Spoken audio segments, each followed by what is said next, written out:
The honourable member from Markham, Unionville. Well, thank you, Mr. Speaker, and I'm pleased to speak on this topic. As I said earlier, we know now, I predicted it, we now know that the Conservatives will vote against it. So this bill, which I think is a good one, will not go through, which is unfortunate. And as I said earlier, this could have been avoided had the NDP supported us back in 2005 when we had a strong affordable housing program. I do congratulate my Conservative colleague for his speech, but I must say that the Conservatives' performance in the area of housing has been absolutely pathetic, notwithstanding his words.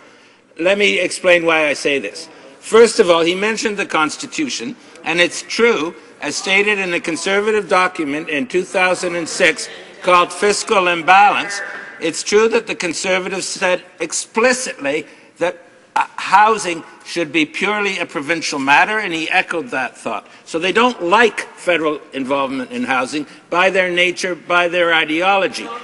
And the performance reflects that, because it's true during the 2 years of the Economic Action Plan, there was a little blip in housing, I accept that.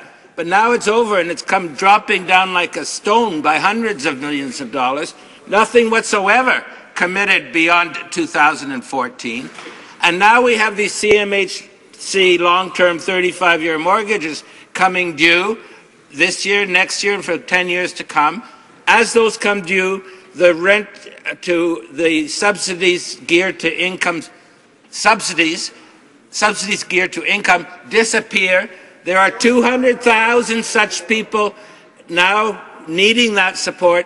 Over the next coming years, that support will gradually wither away to zero. And not only that, but when co-ops want to refinance their mortgages, they are treated by CMHC in a manner that is much more negative than the way they would be treated by an ordinary commercial bank. So I don't really mind what he says. The facts are there.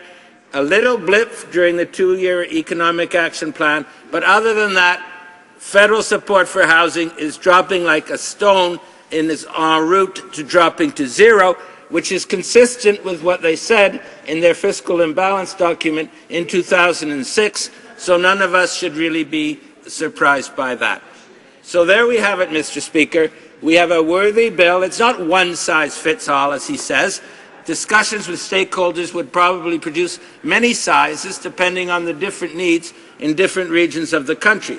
But it is not to come to be because these Conservatives don't want anything to do with housing, and therefore they will vote against it. So I think that's all I need to say, Mr. Speaker, because the outcome is clear, the reasons are clear.